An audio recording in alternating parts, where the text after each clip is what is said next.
Hello everyone, welcome to our YouTube channel mentor NSA. मैं तान्या सिंह आप लोगों का अपने यूट्यूब चैनल पे बहुत बहुत स्वागत करती हूँ। तो आज इस वीडियो में हम लोग पढ़ने वाले हैं टाइप्स ऑफ केमिकल रिएक्शन। आज इस वीडियो में हम लोग क्या पढ़ेंगे? Type of chemical reaction. Chemical reaction के टाइप्स के बारे में पढ़ेंगे। इससे पहले पार्ट 1 और पार्ट 2 हम अपने यूट्यूब चैनल मेंटर एनएसए पे अपलोड कर चुके हैं।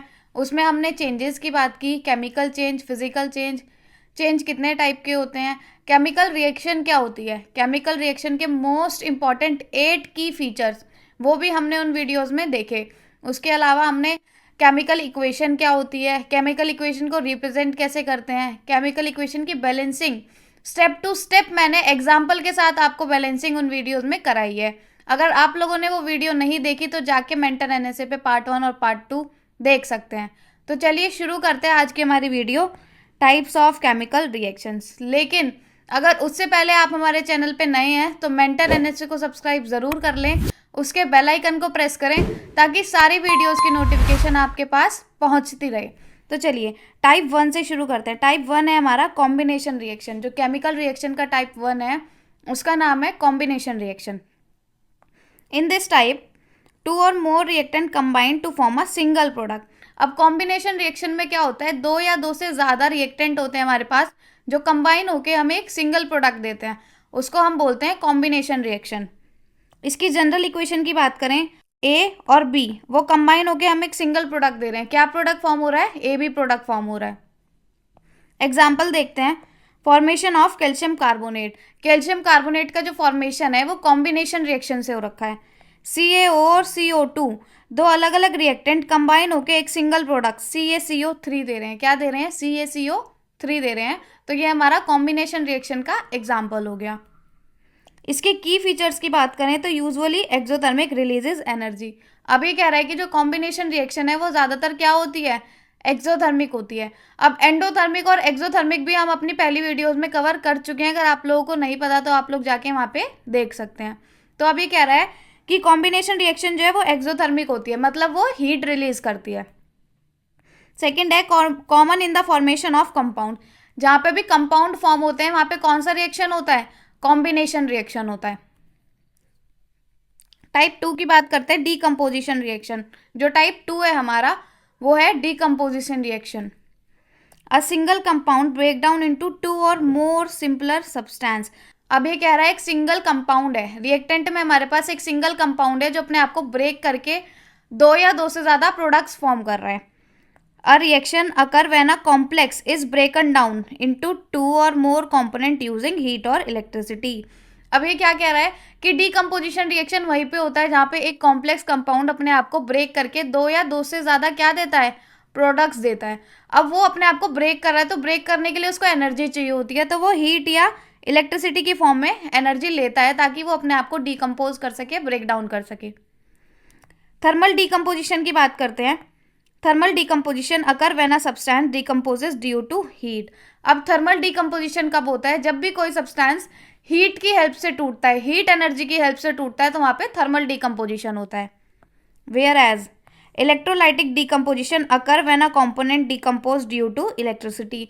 थर्मल डीकम्पोजिशन तो हीट की वजह से होता है। अब जो हमारा इलेक्ट्रोलाइटिक डिकम्पोजिशन है, इलेक्ट्रोलाइटिक डिकम्पोजिशन में अगर कोई कंपोनेंट ब्रेक हो रहा है तो वो इलेक्ट्रिसिटी की हेल्प से टूटेगा। तो डिकम्पोजिशन कौन सा? थर्मल और इलेक्ट्रोलाइटिक। थर्मल डिकम्पोजिशन जो है उसमें हीट की हेल्प से ब्रेक डाउन होता है और इलेक्ट्रोलाइटिक डिकम्पोजिशन जो है उसमें इलेक्ट्रिसिटी की हेल्प से ब्रेक डाउन होता है।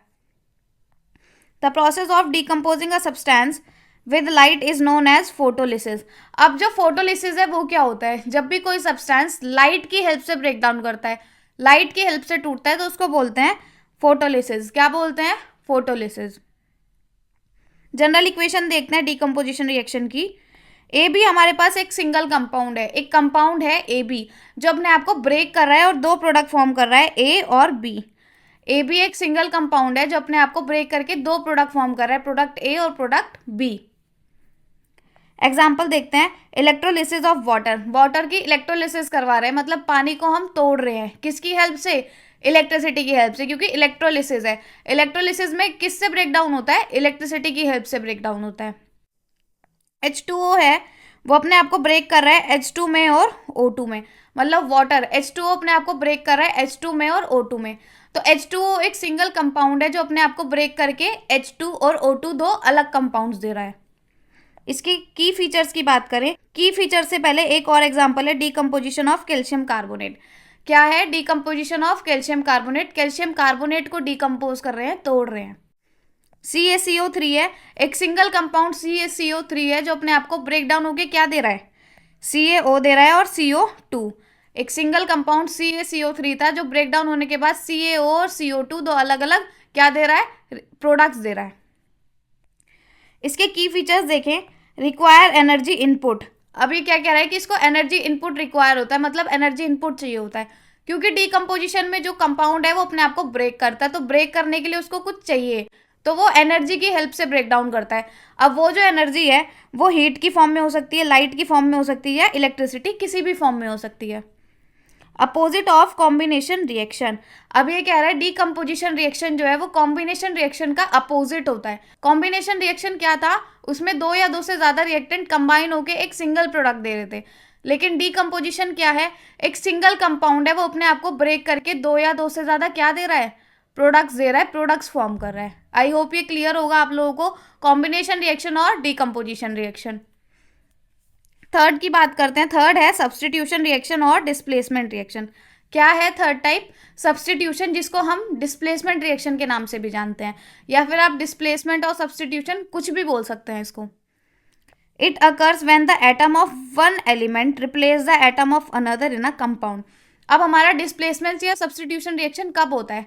जब एक कंपाउंड में एक एलिमेंट के एटम दूसरे एलिमेंट के एटम को रिप्लेस कर देते हैं, तो वहां पे हमारा डिस्प्लेसमेंट या फिर सब्स्टिट्यूशन रिएक्शन होता है।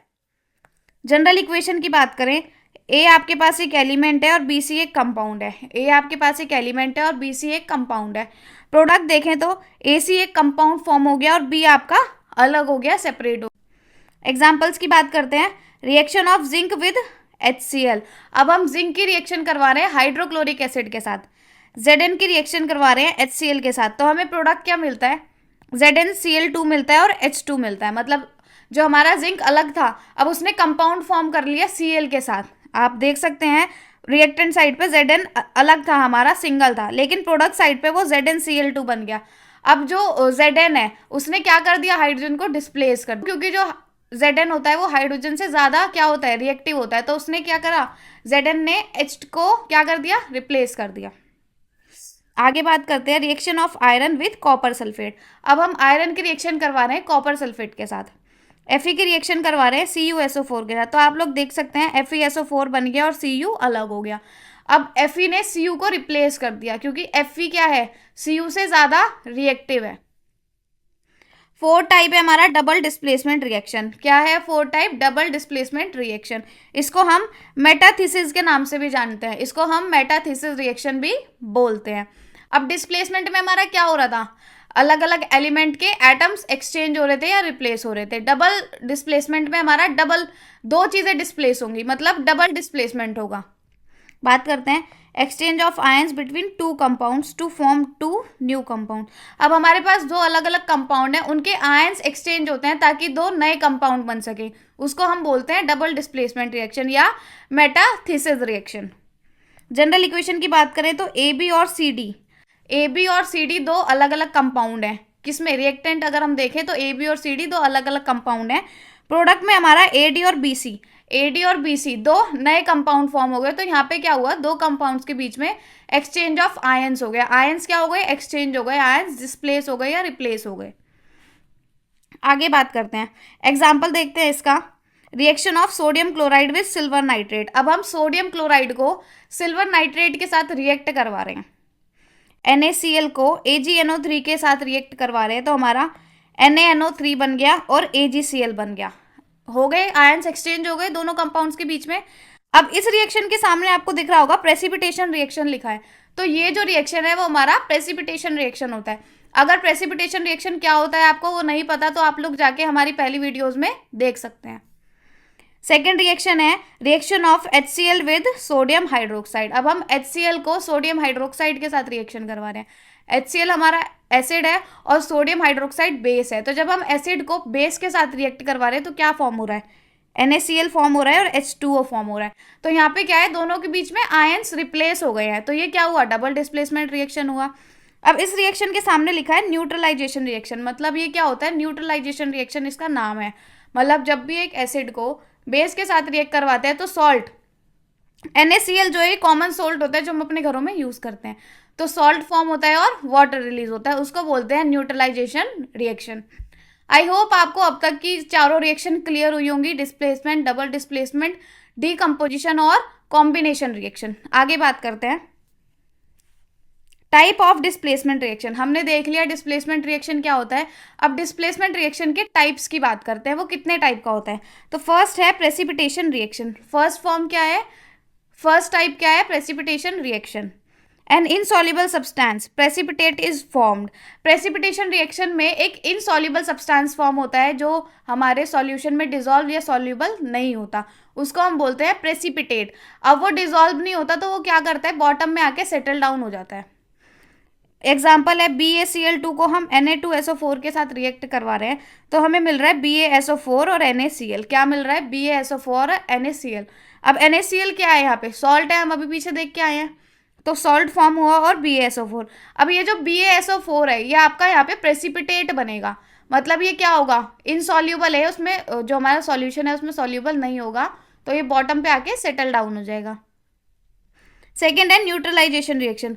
न्यूट्रलाइजेशन रिएक्शन की हमने पीछे बात की है, जब हम एक एसिड की रिएक्शन एक बेस के साथ करवाते हैं तो हमारा सॉल्ट फॉर्म होता है और वाटर रिलीज होता है। एग्जाम्पल देखते हैं, HCl हमारा एसिड है, जब हम HCl एसिड को NaOH बेस के साथ रिएक्ट करवा रहे हैं तो NaCl सॉल्ट फॉर्म हुआ और H2O वाटर रिलीज हुआ। क्या हुआ यहाँ पे, वाटर रिलीज हुआ और सॉल्ट फॉर्म हुआ।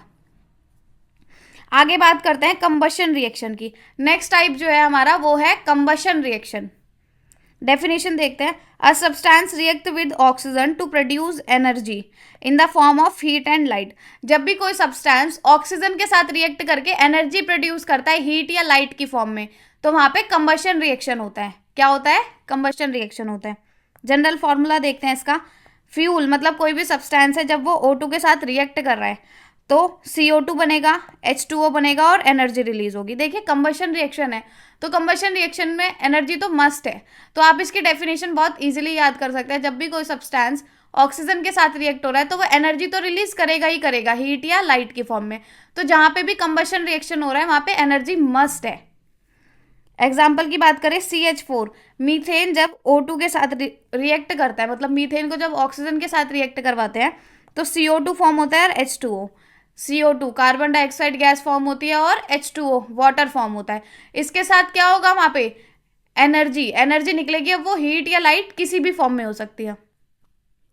कैरेक्टरिस्टिक्स देखते हैं, ऑलवेज एक्सोथर्मिक। अब ये कह रहा है कि जो कंबशन रिएक्शन है वो हमेशा क्या होता है, एक्सोथर्मिक होता है। हमने देखा इसमें एनर्जी रिलीज होती है हीट या लाइट की फॉर्म में। अब जहां पे भी एनर्जी रिलीज होती है वो कौन से टाइप के रिएक्शन होते हैं, एक्सोथर्मिक रिएक्शन होते हैं। तो जो कंबशन रिएक्शन है वो हमेशा क्या होता है, एक्सोथर्मिक होता है। अब हमने टाइप 1 पढ़ा था कॉम्बिनेशन रिएक्शन। कॉम्बिनेशन और कंबशन थोड़ा सिमिलर है ये सुनने में, तो बच्चे कंफ्यूज हो जाते हैं।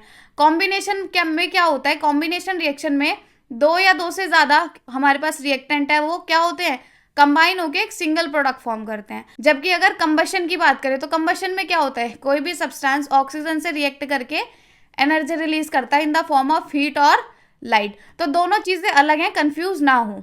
ज्यादातर ऐसी जो रिएक्शंस होती हैं वो क्या होती हैं, एक्सोथर्मिक होती हैं। सेकंड देखते हैं, produce flame, heat and sometimes light. अब ये कह रहा है कि जो कंबशन रिएक्शन है वो हीट, लाइट या फिर फ्लेम प्रोड्यूस करता है। अब ऑब्वियस सी बात है, जब एनर्जी प्रोड्यूस कर रहा है तो फ्लेम की फॉर्म में हो सकती है, हीट या लाइट किसी भी फॉर्म में हो सकती है। नेक्स्ट है हमारा रिडॉक्स रिएक्शन। अब हम क्या पढ़ेंगे, रिडॉक्स रिएक्शन। इसको रिडक्शन और ऑक्सीडेशन रिएक्शन के नाम से भी जानते हैं। डेफिनेशन देखते हैं, a reaction in which oxidation and reduction occur simultaneously.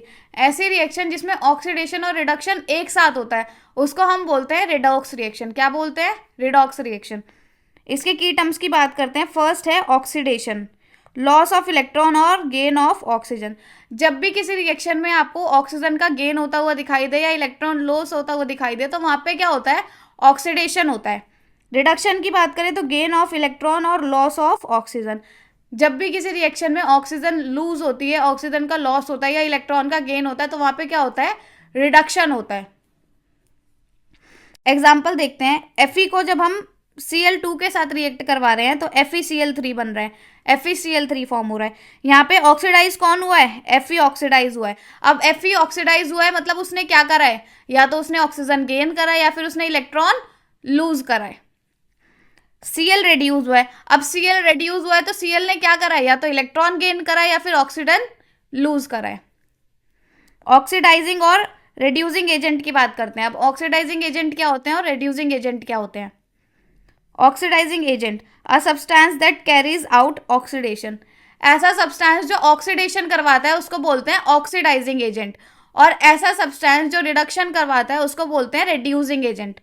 A substance that carries out reduction, तो वो सब्सटेंस जो ऑक्सीडेशन करवाता है वो क्या होता है, ऑक्सीडाइजिंग एजेंट, और वो सब्सटेंस जो रिडक्शन करवाता है वो क्या होता है, रिड्यूसिंग एजेंट। तो रिड्यूसिंग एजेंट और ऑक्सीडाइजिंग एजेंट, दो टर्म्स तो ये हुई। उसके बाद ऑक्सीडेशन और रिडक्शन, ये चार मेन टर्म्स हैं हमारी रिडॉक्स रिएक्शन की।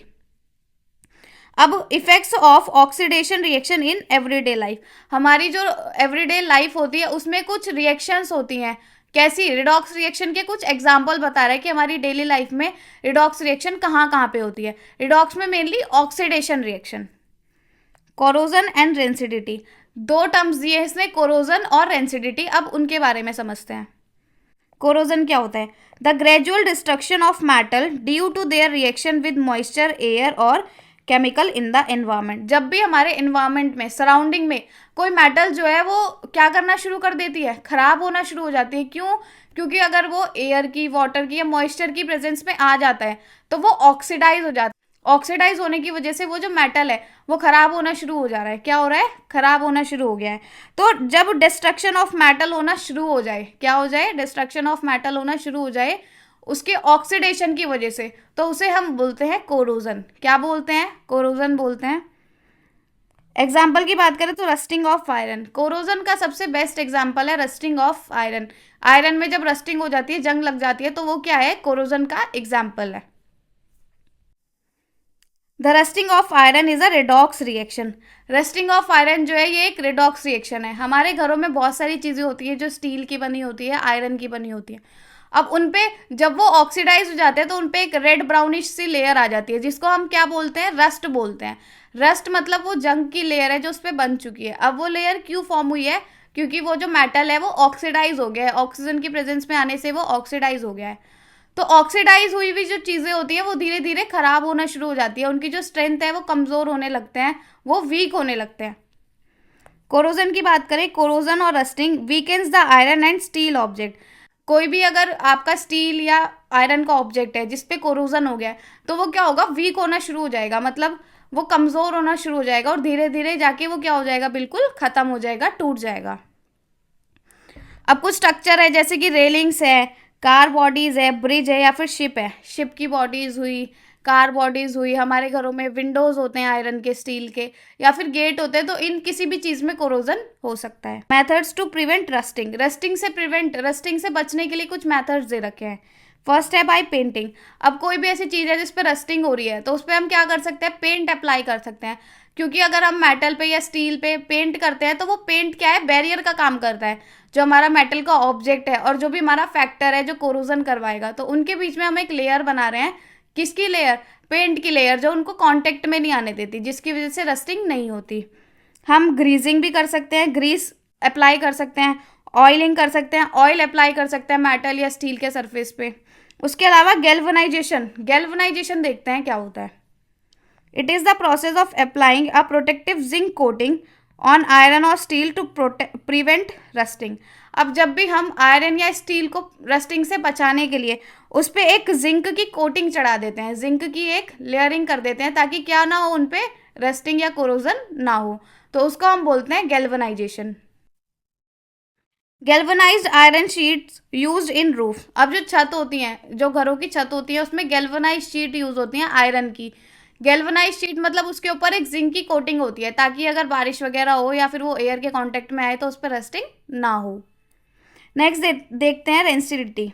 The spoilage of food containing fats and oil when expose to air resulting in a bad smell and taste. अभी क्या कह रहा है, जो फूड होता है, जो खाना होता है, जो हम खाना खाते हैं, उसमें फैट और ऑयल होते हैं। तो जब वो फैट और ऑयल जो है खाने के अंदर, वो एयर की कांटेक्ट में आ जाते हैं, तो वो क्या हो जाते हैं, एयर में ऑक्सीजन होता है, तो ऑक्सीजन की कांटेक्ट में जब वो फैट और ऑयल आते हैं तो वो ऑक्सीडाइज हो जाते हैं, जिसकी वजह से हमारे खाने की स्मेल चेंज हो जाती है, उसका टेस्ट चेंज हो जाता है, तो उसको हम बोलते हैं रेंसिडिटी। आम भाषा में कहूँ तो जब खाना खराब हो जाता है तो उसको रेंसिडिटी बोलते हैं। Methods to prevent rancidity. अब रेंसिडिटी से बचने के जो मेथड्स हैं, मतलब रेंसिडिटी से प्रिवेंट करने के जो मेथड्स हैं उनको देखते हैं। Food should be place at low temperature. जो हमारा खाना है उसको लो टेम्परेचर पे प्लेस करना चाहिए, मतलब ऐसी जगह पे रखना चाहिए जहाँ का टेम्परेचर कम हो। By adding antioxidant food can be protected from rancidity. अगर हम खाने में एंटीऑक्सीडेंट डाल देते हैं तो वो क्या है, ऑक्सीडाइज नहीं हो जाता, उससे बच जाता है। अगर हम खाने में एंटीऑक्सीडेंट डाल देते हैं तो खाना क्या है, ऑक्सीडाइज नहीं होता, बच जाता है, तो उसमें रेंसिडिटी नहीं होती। Packing material should replace the air with nitrogen.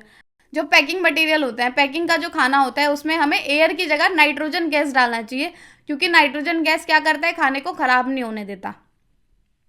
Minimise the use of salt in fried food. जो फ्राइड फूड होता है, ऐसा खाना होता है जो फ्राई करके खाया जाता है, तो उसमें हमें सॉल्ट कम से कम डालना चाहिए, ताकि वो क्या ना हो, खराब ना हो, उसमें रेंसिडिटी ना हो। तो ये था हमारे chapter chemical reaction and it equation के कुछ मेन टर्म्स, और हमने सारे रिएक्शंस के टाइप पढ़ लिए। तो इसी के साथ हमारा ये चैप्टर खत्म होता है। अब इस वीडियो के नेक्स्ट पार्ट में हम लोग इसके मोस्ट इंपॉर्टेंट क्वेश्चन आंसर्स देखने वाले हैं।